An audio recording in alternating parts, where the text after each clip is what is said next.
그때 휴대폰이 짧게 떨렸다.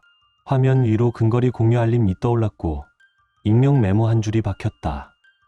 이번 주 수요일 밤 705호 앞에서 기다리세요. 등줄기가 서늘해졌다. 비밀은 사소한 신호에서 시작된다.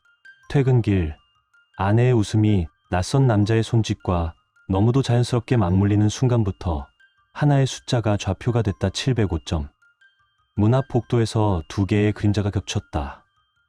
한쪽은 내 아내와 정장을 입은 남자, 다른 한쪽은 나를 스쳐 지나간 낯선 여자. 그리고 곧 알게 된다.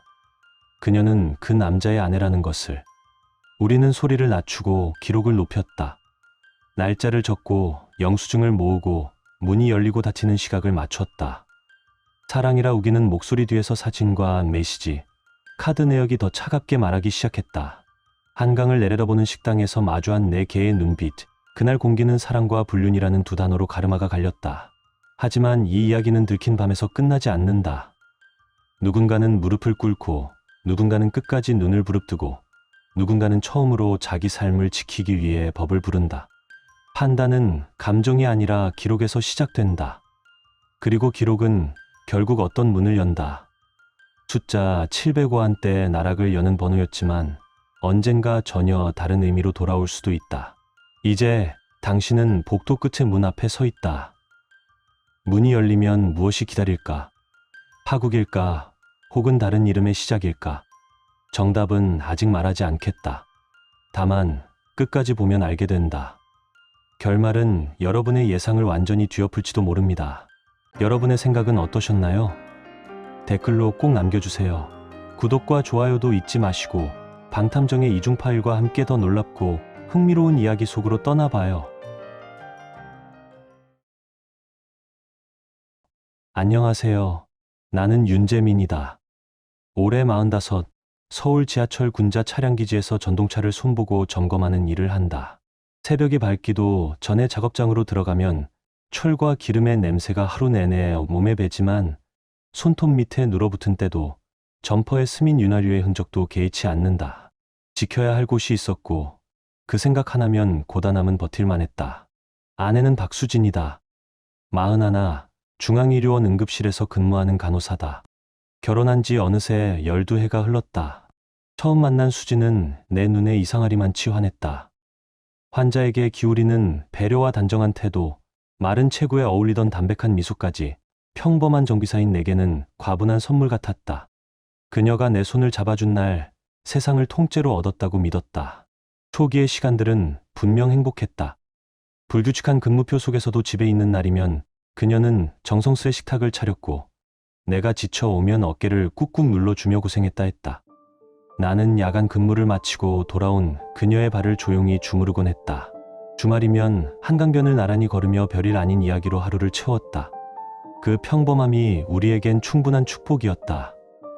변화는 조용히 스며들었다. 처음엔 대수롭지 않게 넘겼다. 화장이 조금 더 진해졌고 익숙하지 않던 향이 따라다녔다.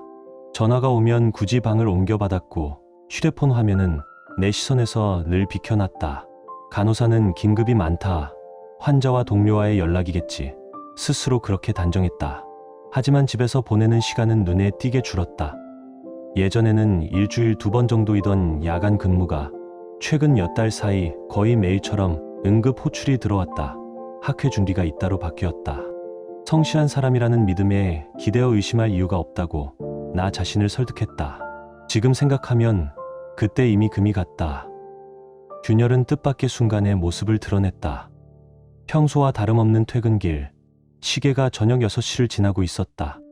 보통이면 전철로 1시간 반을 서둘러 돌아가지만 그날은 친구 차를 얻어 탈 수 있었다. 중앙의료원 근처를 지난다기에 혹시 얼굴이나 한번 볼까 싶어 병원 앞 도로를 한 바퀴 돌았다. 도서관 옆 북카페 앞을 스쳐 지나는 찰나 시선이 멈췄다. 흰 가디건에 검은 바지, 익숙한 어깨선이 유리창에 반사되어 있었다. 수진이었다. 그녀 곁에는 나보다 한참 큰 키의 남자가 서 있었다. 정장을 정갈이 차려입은 중년, 손짓과 웃음이 어색하지 않았다. 둘 사이의 거리, 말끝에 섞인 표정, 그 모든 것이 이미 오래된 듯 자연스러웠다. 그 순간 나는 아무 말도 하지 못했다. 몸은 그대로 서 있었고 마음만 먼저 어두워졌다. 두 사람은 북카페 문을 나서며 한바탕 웃었다. 어깨가 스칠 만큼 가까웠고 오래된 연인처럼 고개를 맞대며 말을 이어갔다. 나는 반사적으로 친구에게 차를 세우라 손짓했고 멀찍이 떨어져 서서 식어가는 저녁 공기 속에 그 둘을 눈으로 붙들었다. 10여 분쯤 대화를 나눈 뒤 두 사람은 서로 다른 방향으로 흩어졌다. 수지는 지하철역 쪽으로 빠르게 걸음을 옮겼고 남자는 고급 승용차 운전석에 올라탄 뒤 아무렇지 않게 사라졌다. 남은 것은 어둑해진 하늘과 가슴을 꿰차고 내려앉는 의문뿐이었다. 집에 돌아와 나는 전화를 걸었다. 수지는 응급 호출이 들어와 야간 근무라 오늘도 집에 못 간다. 환자가 많다는 말만 담담히 전했다. 목소리는 평소와 다름없이 차분했고 흔들림이 없었다. 그러나 불과 1시간 전 낯선 남자와 북카페 앞에서 웃던 그녀의 얼굴이 아직도 눈앞에서 지워지지 않았다. 그날 밤 침대에 누워 천장을 오래 바라보다가 몇 번이고 뒤척였다. 혹시 내가 잘못 본 걸까? 닮은 다른 여자였을까? 잠깐 병원 일로 나왔던 건 아닐까? 스스로를 끝없이 설득했지만 결국 고개를 저을 수밖에 없었다. 12해를 함께 산 사람을 내가 알아보지 못한다는 말은 설득력이 없었다. 다음 날 아침 수지는 평소처럼 밝게 인사를 건네며 집에 들어왔다. 나도 습관처럼 밤새 고생했다는 말을 건넸지만 마음속 어색함은 가라앉지 않았다. 밤새 응급실을 지켰다기엔 얼굴에 생기가 돌았고 피부는 묘하게 빛났다. 그때부터 나는 그녀의 일거수일투족을 조심스레 살피기 시작했다. 휴대폰을 보며 혼자 미소를 짓는 시간이 늘었고 샤워는 눈에 띄게 길어졌다. 대충 걸치던 옷차림은 어느새 손이 많이 간 차림으로 바뀌었고 작은 액세서리까지 공들여 맞춰 달았다. 무엇보다 대화가 줄었다.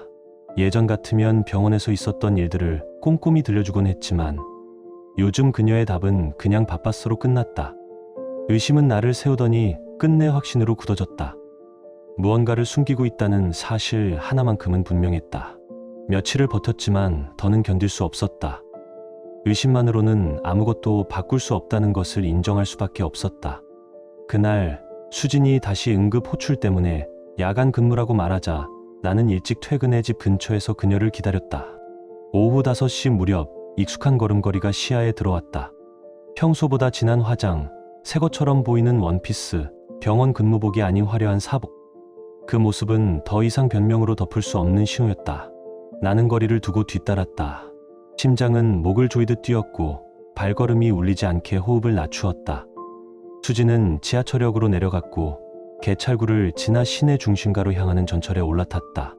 차창 밖 불빛이 스칠 때마다 피하고 싶던 현실은 점점 더 또렷해졌다. 나는 몇 칸 뒤에서 최대한 거리를 두고 따라갔다. 전철이 멈춘 역은 유난히 불빛이 화려했고 주변으로 고급 호텔 간판이 차례로 눈을 훑고 지나갔다.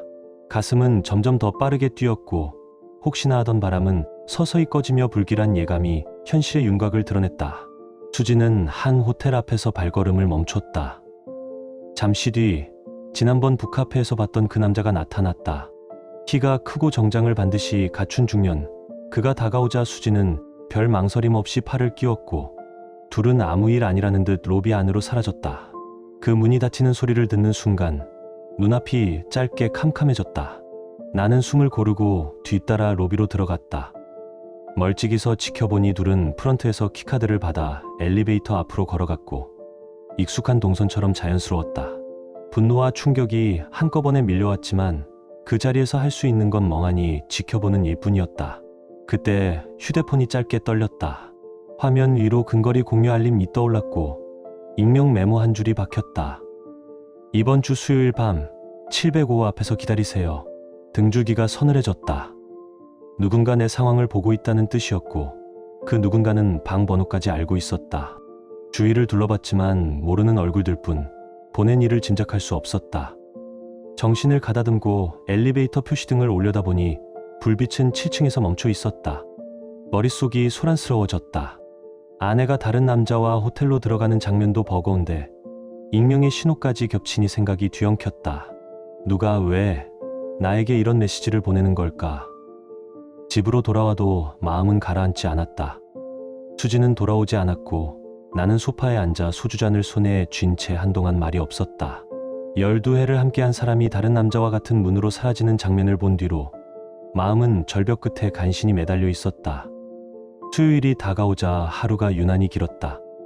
일에 손이 잡히지 않아 시계를 자주 들여다보다가 해가 기울 무렵 결국 결심했다. 메시지의 주인을 확인하겠다. 무슨 일이 벌어지든 끝을 보겠다. 저녁 7시 나는 7층 복도 끝 705호 앞에 서 있었다. 문 옆 그림자에 몸을 붙이고 숨을 고르자 쿵쾅대는 심장이 목을 죄는 듯했다. 얼마나 지났을까? 복도 공기가 미세하게 달라지는 순간이 있었다. 엘리베이터가 멈추고 문이 스르르 열리더니 발걸음 소리가 일정한 속도로 다가왔다. 복도 끝에서 단정한 차림의 여자가 걸어왔다. 차가운 빛이 도는 눈매가 내 쪽을 정확히 포착하더니 가까이 서서 조용히 고개를 끄덕였다. 그리고 낮은 목소리로 속삭였다. 기다리게 해서 죄송해요. 곧 보게 될 거예요. 나는 혼란스러움을 숨기지 못한 채 물었다. 대체 뭘 보라는 겁니까? 당신은 누구고 왜 나에게 이런 말을? 여자는 검지로 입술을 가리키며 조용히 하라는 시호만 보냈다. 바로 그때 엘리베이터 문이 다시 열렸고 복도를 따라 일정한 발소리가 퍼졌다. 멀리서 낮게 깔린 웃음도 함께 밀려왔다. 나는 벽에 등을 붙이고 숨을 죽였다. 모퉁이를 돌아 나타난 두 사람을 보는 순간 심장이 얼어붙었다. 수진이었다. 그녀 옆에는 지난번 북카페에서 마주쳤던 바로 그 남자, 정장을 말끔히 걸친 중년이 있었다. 두 사람은 손을 맞잡고 속삭이며 705호 쪽으로 걸어왔다. 내 옆에 여자는 얼굴이 창백했고 주먹을 꽉 쥐고 있었다.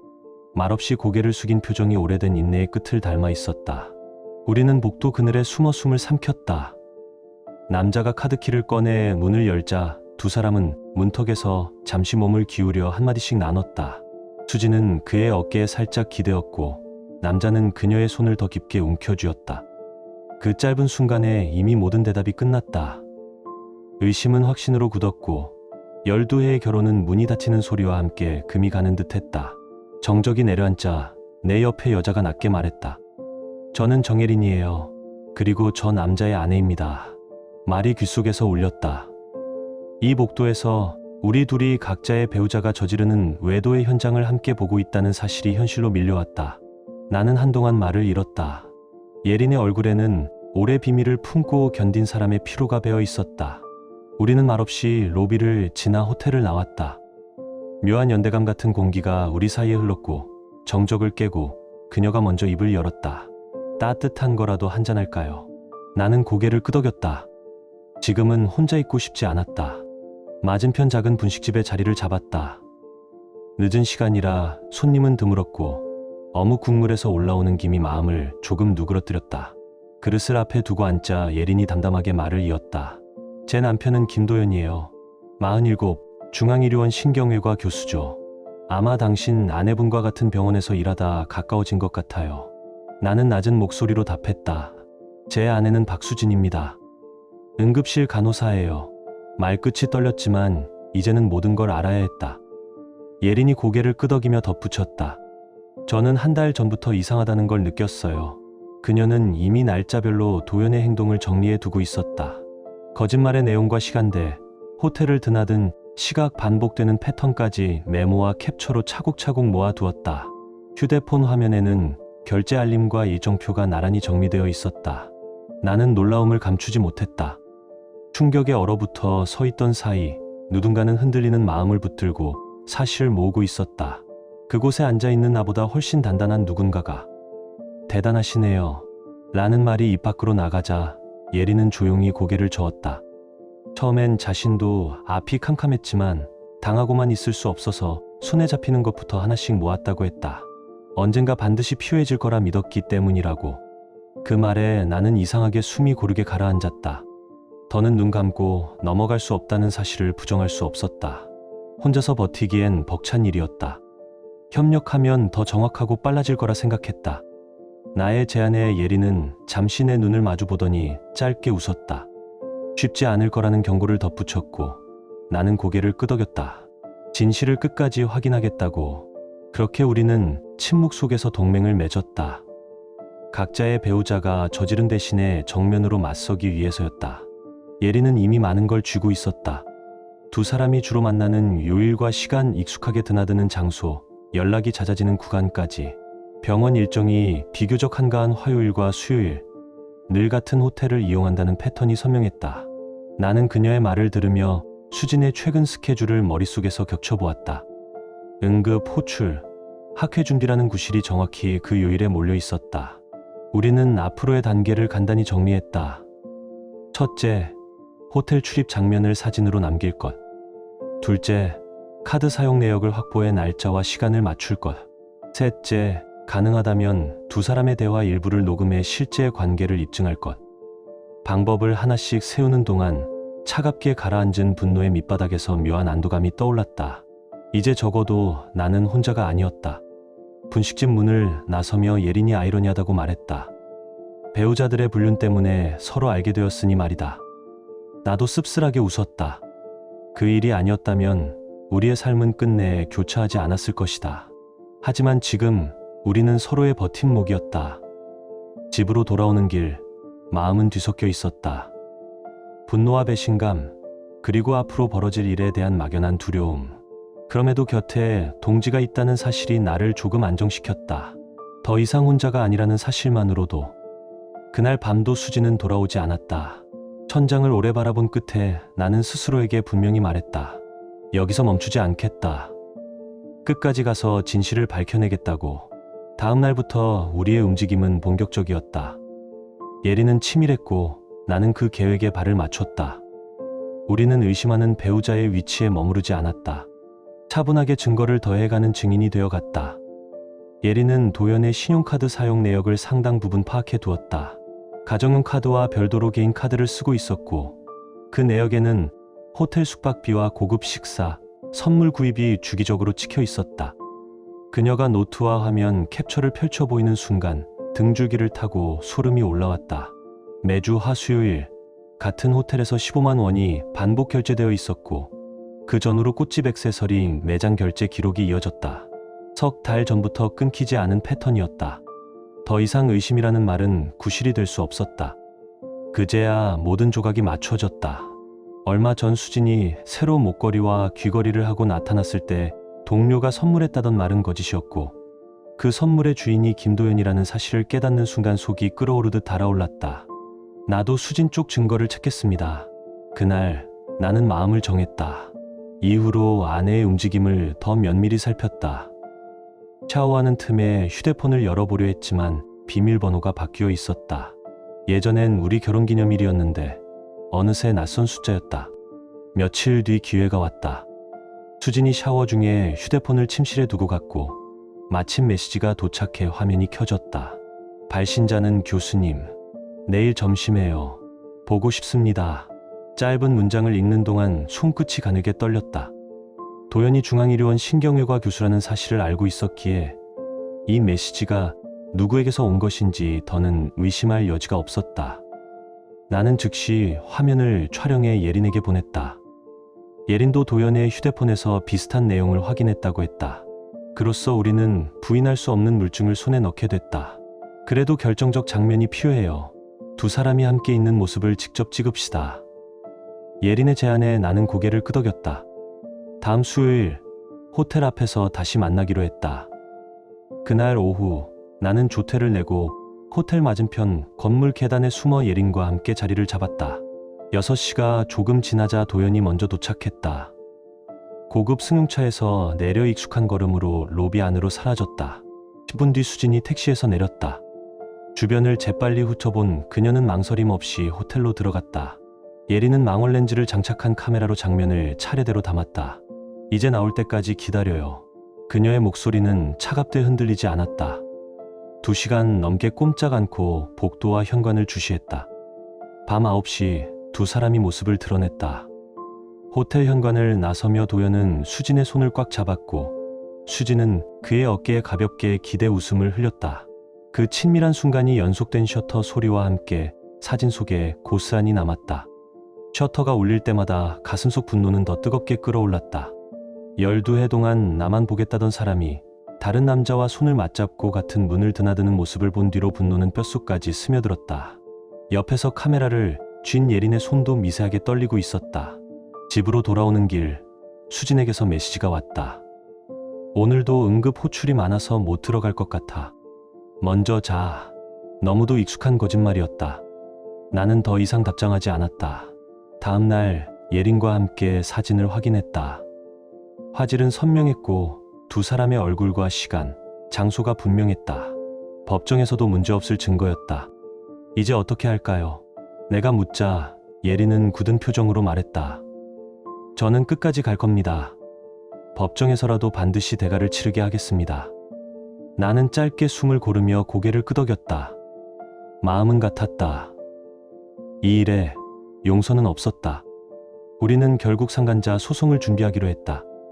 예린은 이미 변호사 연락처와 필요한 서류 목록을 정리해 두었고 나는 그 철저함에 마음이 조금 가라앉는 것을 느꼈다. 그런데 그녀가 잠시 생각하더니 의외의 제안을 꺼냈다. 공개된 자리에서 한번 우리가 모든 걸 알고 있다는 사실을 직접 밝히자는 것이었다. 그 말이 떨어지는 순간 나는 망설였다. 마음 한편에 수진이 잘못을 인정하고 돌아오길 바라는 어리석은 기대가 아직 남아 있었기 때문이다. 결국 나는 조건을 달아 수락했다. 그 자리에서조차 거짓말로 버틴다면 지체 없이 법적 절차에 들어가자고. 예린은 고개를 끄덕였다. 우리는 다음 주 수요일 저녁을 골랐다. 호텔 레스토랑 대신 한강이 내려다 보이는 뷔페 식당을 택했다. 사람 많은 공간에서의 대면이 그들에게 변명과 도주를 더 어렵게 만들 거라 판단했기 때문이다. 그 일주일 동안 나는 하루하루 연기를 하듯 지냈다. 평소처럼 밥을 먹고 대화를 이어가는 흉내를 냈고 수지는 여전히 태연하게 같은 말들을 반복했다. 오늘도 늦는다. 병원이 바쁘다. 그 문장이 귓가에 닿을 때마다 속은 마른 종이처럼 타들었다. 약속한 날 우리는 미리 식당 안쪽 자리를 잡았다. 해가 기울고 불빛이 유리창에 번지기 시작할 무렵 도연과 수진이 들어와 우리와 약간 떨어진 테이블에 앉았다. 예린이 가볍게 눈짓을 보냈고 나는 숨을 고르고 일어섰다. 두 사람의 테이블로 천천히 다가가자 그들이 고개를 들었다. 놀람이 먼저 눈에 떠올랐고 이어 얼굴이 굳었다. 수진의 손에서 포크가 미끄러져 접시에 부딪히는 짧은 금속성이 공기를 끊었다. 도연 역시 표정이 일그러지며 당황을 감추지 못했다. 예린이 먼저 입을 열었다. 목소리는 낮고 또렷했으며 끝자락은 얼음처럼 매서웠다. 저는 김도연 씨의 아내 정예린입니다. 그리고 이분은 박수진 씨의 남편 윤재민 씨예요. 수진은 허공을 더듬든 나를 바라보더니 힘없이 내뱉었다. 당신 왜 여기 있어? 나는 최대한 침착하게 답했다. 아내가 어디서 무엇을 하는지 확인하러 왔습니다. 야간 근무라더니 병원엔 안 보이더군요. 도연이 자리에서 몸을 일으키며 중얼거렸다. 이봐요. 뭔가 오해가 있는 것 같은데. 그 말을 예린이 끊었다. 목소리는 한 톤 더 차가웠다. 오해요? 병원에서 밤새 수술 준비라더니 지금은 여기서 다른 여자와 식사 중인 이 상황을 어떻게 설명하시겠습니까? 레스토랑 공기가 한순간 얼음처럼 굳었다. 주변 테이블에서 시선이 흘러왔고 포크가 접시에 스치며 나는 얇은 소리가 정적을 더 날카롭게 만들었다. 수진이 낮은 목소리로 여기서 이러지 말아요. 사람들이 다 보고 있어요라고 말했다. 나는 숨 한 번 고른 뒤 단호히 받아쳤다. 사람들이 보면 안 되는 일이라면 남몰래 하면 괜찮다는 겁니까? 도연은 팔짱을 낀 채 건조하게 말했다. 당신들이 뭘 안다고 그래요. 우리는 그냥 동료끼리 저녁 먹은 겁니다. 그 뻔뻔함에 예린이 가방에서 휴대폰을 꺼내며 화면을 내밀었다. 동료요? 보고 싶어. 오늘 밤도 함께 해줘. 이게 동료 사이 메시지입니까? 도연의 얼굴이 붉게 달아올랐다. 나는 내 휴대폰을 꺼내 수진 앞으로 밀었다. 수진 씨, 교수님, 어제는 정말 좋았어요.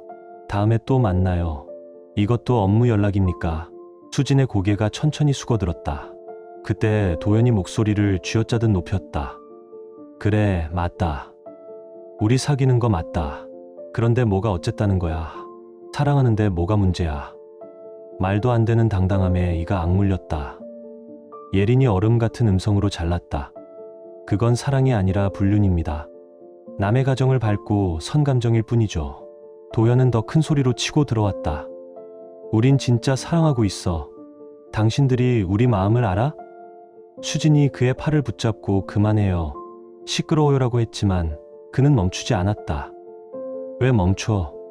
이제 다 드러났는데 숨길 게 뭐가 있어. 우리는 서로 사랑해. 나는 숨을 깊게 들이켰다.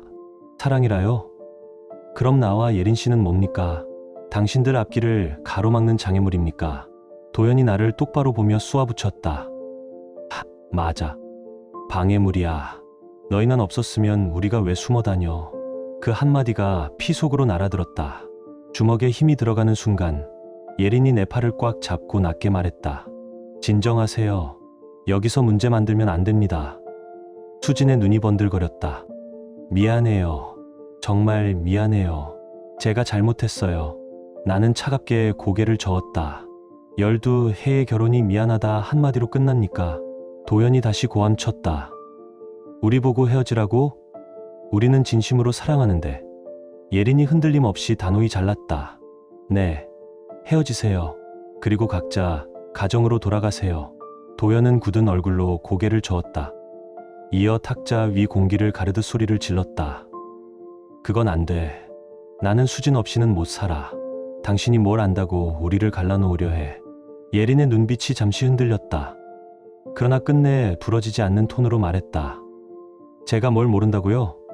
15해를 당신 옆에서 살아온 사람이요. 말끝이 떨렸지만 그 말에는 더 이상 물러설 자리가 없었다. 그때 수진이 의자를 밀치듯 일어나 차갑게 잘랐다. 난 못하겠어. 여기서 끝내. 우리 이혼해. 숨이 턱 막혔다. 한 번쯤은 용서를 생각해 본 내가 우스워질 만큼 먼저 이혼을 입에 올린 사람은 수진이었다. 도연이 비웃음을 얹어 예린을 보았다. 나도 마찬가지야. 이참에 깔끔히 정리하자. 난 수진이랑 새 출발할 거야. 예린은 고개를 세차게 저으며 허탈한 웃음을 흘렸다. 새 출발이라니요. 불륜으로 시작한 관계가 뿌리내릴 거라 믿습니까? 도연은 한치도 물러서지 않았다. 왜 안 돼? 사랑이 있잖아. 그 순간 나는 확실히 알았다. 이 사람들에게는 이웃침이 없다는 것을. 오히려 피해자처럼 말하고 있었다. 나는 주먹을 쥔 채 낮게 말했다. 좋습니다. 그렇게 나오신다면 우리도 할 말이 있죠. 법정에서 봅시다. 수진의 얼굴이 놀람으로 일그러졌다. 예린이 차갑게 이어서 단정했다. 상간자 소송을 제기하겠습니다. 혼인관계를 무너뜨린 대가를 반드시 치르게 할 겁니다. 도연은 코웃음을 쳤다. 소송? 좋아. 해보라지. 우리가 뭐가 무섭다고. 더 말할 가치가 없었다. 우리는 자리를 떠나 레스토랑을 나왔다. 한강바람이 얼굴을 스쳐 지나가자 예린이 담담히 말했다. 이제 확실해졌네요. 저 사람들은 절대 반성하지 않아요. 나는 짧게 답했다. 끝까지 갑시다. 반드시 대가를 치르게 하죠. 그날 밤 집에서도 잠은 오지 않았다. 수지는 돌아오지 않았고 레스토랑의 장면이 끊임없이 머릿속을 돌았다. 특히 도연의 그 뻔뻔한 얼굴이 떠오를 때마다 이가 저절로 물렸다. 이른 아침 예린에게서 전화가 왔다. 재민 씨, 큰일이에요. 도연이 새벽에 집에 와서 이혼 서류를 내밀었어요. 깔끔하게 정리하고 각자 새 산 살자고요. 나는 숨을 고르고 말했다. 벌써 움직였군요. 역시 계획적이었습니다. 예상대로 오전 10시쯤 수진이 집에 들어왔다. 평소보다 화장이 짙었고 새 옷을 걸쳤다. 낯선 향이 문턱을 넘어 들어왔다. 그 돈이 어디서 났는지는 묻지 않아도 알 것 같았다. 수지는 거실 소파에 앉아 말했다. 이야기할 게 있어. 나는 일부러 냉담하게 물었다. 무슨 이야기? 그녀는 가방에서 서류를 꺼내 탁자 위에 올려놓았다. 이혼 협의서야. 서명해. 나는 한숨처럼 웃음이 새어나오는 걸 막지 못했다. 허탈함이 먼저였고 그 뒤에 더 단단한 결심이 따라왔다. 이혼 협의요? 불륜을 저지른 사람이 이혼을 요구하는 겁니까? 나는 분노를 억눌러 말했지만 수지는 한치도 물러서지 않았다. 저도 행복할 권리가 있어요. 도연 씨와 있을 때만 진짜 행복을 느껴요. 당신과는 느낄 수 없던 감정이에요. 속이 뒤집쳤다. 그럼 나는 뭡니까? 지난 12해는 무엇이었죠? 수지는 짧게 한숨을 내쉬며 고개를 저었다. 미안해요. 하지만 이제 끝이에요. 각자 다른 길을 가요. 나는 결국 목소리를 높였다. 끝이라고? 당신이 일방적으로 끝낸다고 끝나는 겁니까? 나는 동의하지 않았어요. 수진의 표정에 짜증이 스쳤다. 그럼 언제까지 이렇게 살 건데요? 서로 괴롭기만 한데. 괴롭게 만든 게 누구입니까? 나예요. 당신이에요. 말이 튀어나오자 방 안 공기가 싸늘해졌다. 수지는 잠시 입을 다물더니 차갑게 덧붙였다. 좋아요. 그럼 당신 마음대로 하세요. 하지만 저는 도연 씨와 함께 살 거예요. 그 말을 듣는 순간 허탈을 넘어 공허가 밀려왔다. 예전에 따뜻한 아내는 사라졌고 낯선 여자가 내 거실에 앉아 있었다. 그날 오후 나는 예린을 다시 만났다. 그녀 또한 같은 상황을 겪고 있었다. 도연은 이혼 서류를 내밀며 빨리 정리하고 수진과 결혼하겠다고 했다 한다. 예린이 씁쓸하게 웃었다. 15해를 함께 산 아내를 버리고 불륜 상대와 새 출발이라니요. 나는 고개를 끄덕였다. 이대로는 못 넘깁니다. 예린의 눈빛이 단단해졌다. 변호사 선임했습니다. 내일 상담받기로 했는데 같이 가시죠. 물론입니다. 더는 참을 수 없습니다. 다음 날 우리는 중견법무법인의 가사 전문 변호사를 찾아갔다. 상황을 차분히 설명하자 변호사가 바로 고개를 끄덕였다. 증거가 충분합니다. 호텔 출입 사진, 문자 메시지, 신용카드 내역, 승소 가능성이 높습니다. 예린이 물었다. 위자료는 어느 정도 가능할까요? 사안상 각각 3천만 원에서 5천만 원 사이가 예상됩니다. 상대가 의료계 종사자라는 점도 불리하게 작용할 수 있습니다. 돈이 목적은 아니었다. 나는 조용히 말했다. 소송 기간은요. 빠르면 6개월, 길면 1년입니다. 상대가 합의를 원하면 단축될 수 있습니다. 그 자리에서 우리는 정식으로 소송 진행에 동의했다. 변호사는 모든 절차를 맡겠다고 했다. 일주일 뒤 소장이 접수되었고 수진과 도연에게 법원 출석 통지서가 발송되었다. 봉투가 날아간 사실을 확인하는 순간 오래 눌러있던 숨이 비로소 내려앉았다. 이제 시작이었다. 소장이 접수됐다는 소식이 전해지자 수진이 집으로 찾아왔다. 문을 열자마자 드러난 얼굴엔 당황이 짙었다. 떨리는 목으로 묻는다. 정말 소송까지 할 거야? 나는 짧게 단호히 답했다. 당연하지. 이혼을 먼저 꺼낸 것도 당신이었어. 그녀의 시선이 흔들렸다. 그건 그렇지만 말을 잇지 못하는 사이 내가 스무스물 삼켰다. 왜? 갑자기 무서워졌어? 그 말이 끝나기도 전에 수진이 무릎을 꿇었다. 제발 소송은 취하해줘. 내가 잘못했어. 어제까지는 당당히 이혼을 요구하던 사람이 하루 만에 무릎을 꿇는다. 숨이 막히는 건 분노 때문인지 허탈 때문인지 분간하기 어려웠다. 왜 태도가 바뀐 거지? 수진의 눈물이 바닥으로 떨어졌다. 병원에서 징계가 나올 수도 있대.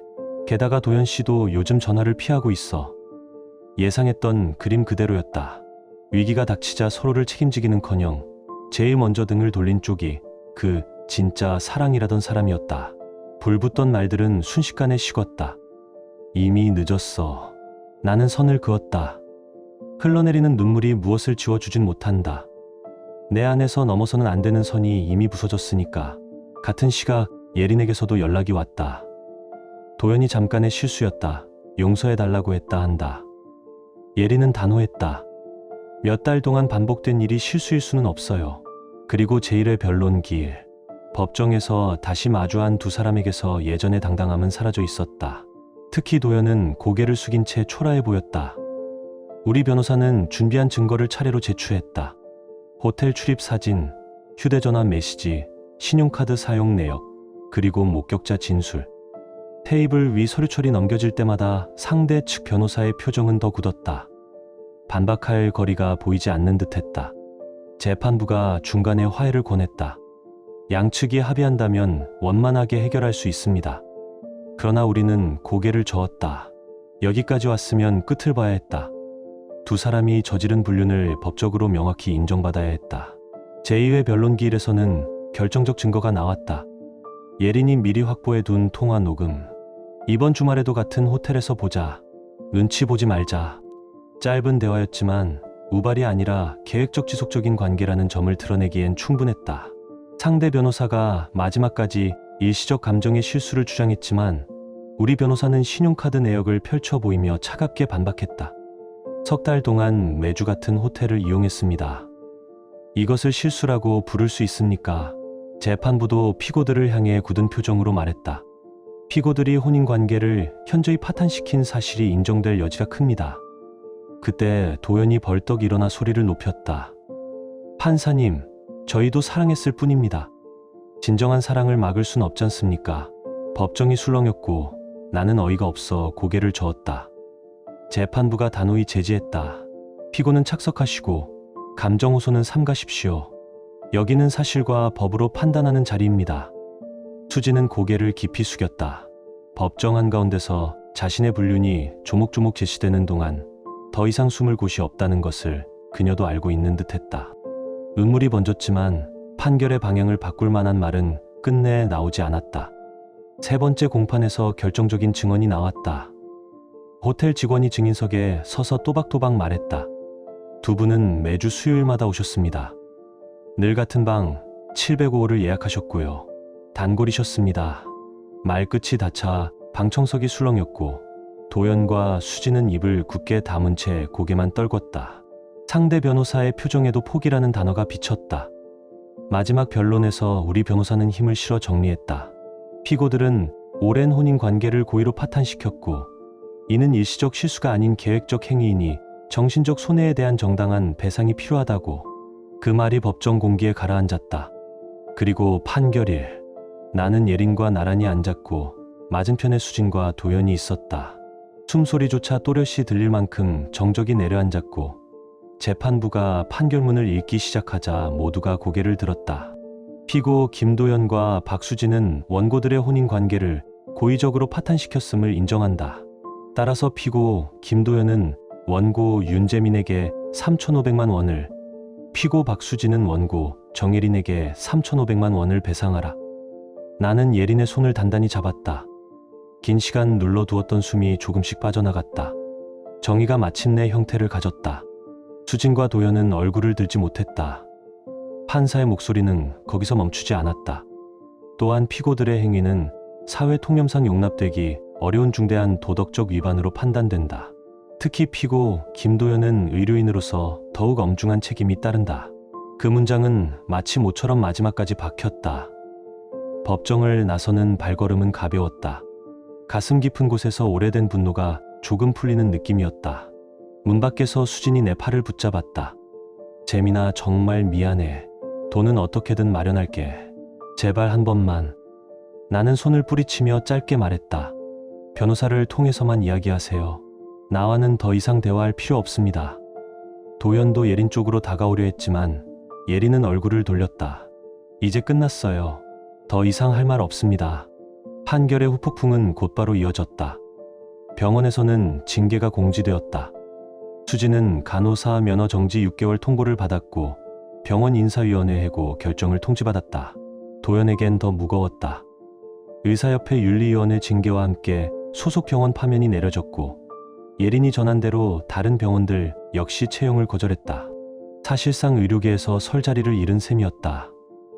수진 또한 현장 복귀가 어려워졌다. 여기에 위자료까지 더해지니 삶의 가장자리로 내몰린 모습이 선했다. 나는 그 장면을 오래 바라보지 않았다. 각자가 치를 몫을 이제야 비로소 각자 감당할 뿐이었다. 한 달쯤 지났을 때 예린에게서 소식이 왔다. 도연이랑 수진 결국 헤어졌대요. 나는 피식 웃음이 났다.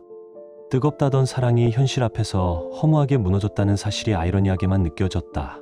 얼마 지나지 않아 수진에게 마지막 메시지가 도착했다. 모든 건 정리됐어. 이번 주 안에 위자료 입금할게. 미안해. 나는 짧게 답했다. 알겠어. 이제 각자 길 갑시다. 그 한 줄로 남은 인연을 정리했다.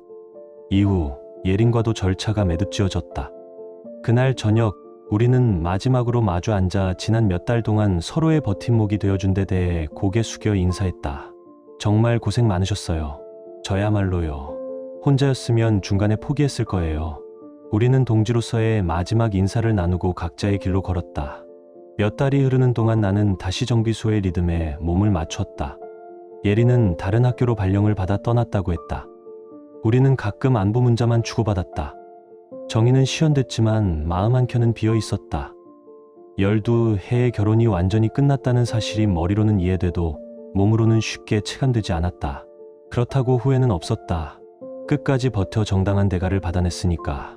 수진과 도연은 결국 자신들이 택한 선택의 값을 치렀다. 사회적 지위도 경제적 기반도 끝내 그들의 사랑이라는 말까지도 잃었다. 불륜의 대가가 이렇게 클 줄 아마 그들 자신도 예상하지 못했을 것이다. 그렇게 반년이 더 지났다.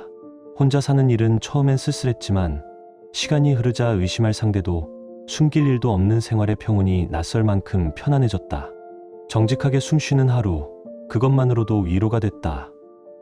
어느 날 예린에게서 전화가 왔다. 재민 씨, 시간 되세요? 만나 뵙고 드릴 말씀이 있어요. 목소리 끝에 묘한 설렘이 묻어 있었다. 며칠 뒤 마주 앉은 예린의 눈빛은 예전보다 훨씬 밝았다. 도연 완전히 무너졌대요. 그녀가 담담히 웃으며 이어 말했다. 새로 만나던 여자에게도 버림받았대요. 상황을 알자마자 연락을 끊었답니다. 나는 씁쓸하게 고개를 끄덕였다. 수지는요? 비슷해요. 카페에서 아르바이트하며 겨우 버틴대요. 위자료 때문에 빚도 생겼고요. 자업자득이라는 말밖에 떠오르지 않았다. 가정을 버리면서까지 붙잡으려던 관계의 끝이 고작 이런 모양이라니. 예린은 잠시 말을 고르고 더했다. 도연이 다시 연락했어요. 정신이 나갔었다. 당신이 최고였다. 다시 시작하자. 그렇게요. 나는 어이가 없어 웃음이 났다. 뭐라고 하셨어요? 냉정하게 거절했죠. 본인이 고른 길이니까 끝까지 가라고. 그녀의 표정에는 흔들림이 없었다. 상처에 머무르던 사람이 아니라 스스로를 건져 올린 사람의 얼굴이었다. 얼마 지나지 않아 수진에게서 연락이 왔다. 다시 생각해보면 우리가 함께했던 시간이 아까워. 하지만 내 대답은 단호했다. 이미 끝났습니다. 그 말로 모든 미련은 끝났다. 1년이 흐르며 나는 다시 작업복을 입고 일상으로 돌아갔다. 예린과는 가끔 안부를 주고받다 점점 서로에게 기대는 사이가 되었다. 그녀는 새 학교에 잘 적응했고 나는 정비소에서 승진하며 뒤늦게 인정을 받았다. 언젠가 나는 용기를 내어 말했다. 우리 관계 더 발전시켜보는 게 어떨까요? 예린은 놀라며도 미소 지었다. 우리는 서두르지 않고 천천히 시작했다. 시간이 흐르자 상처는 아물고 신뢰는 단단해졌다. 예린은 웃으며 물었다. 우리 처음 만난 곳 기억하세요? 나는 답했다. 호텔 705 앞이었죠. 절망의 장소가 이제는 운명처럼 느껴졌다. 1년 반 뒤 나는 정식으로 교제를 고백했고 예린은 고개를 끄덕였다. 길에서 초라해진 수진을 마주했지만 나는 예린의 손을 꼭 잡고 지나쳤다. 더 이상 미련은 없었다. 몇 달 뒤 회사 휴게실 문 앞에 705호라는 문패를 붙였다. 예린은 웃으며 속삭였다. 오늘 밤 705호에서 기다릴게요. 절망의 숫자는 이제 우리 둘만의 약속이 되었고 우리는 서로의 손을 잡고 새로운 미래로 나아갔다. 지금 당신의 마음은 어떤가요? 이야기를 읽으며 떠오른 감정이나 생각이 있다면 댓글로 나눠주세요. 당신의 진심 어린 한마디가 누군가에겐 큰 위로가 될 수 있습니다. 이 짧은 이야기 속에 작은 온기나 잊고 지낸 감정 하나라도 담겨 있었다면 그것만으로 이 이야기는 충분히 의미 있는 시간이었을 거예요. 좋아요와 구독 그리고 공유는 이런 따뜻한 이야기가 더 많은 사람의 하루에 조용히 스며들 수 있는 힘이 됩니다. 함께 해주셔서 고맙습니다.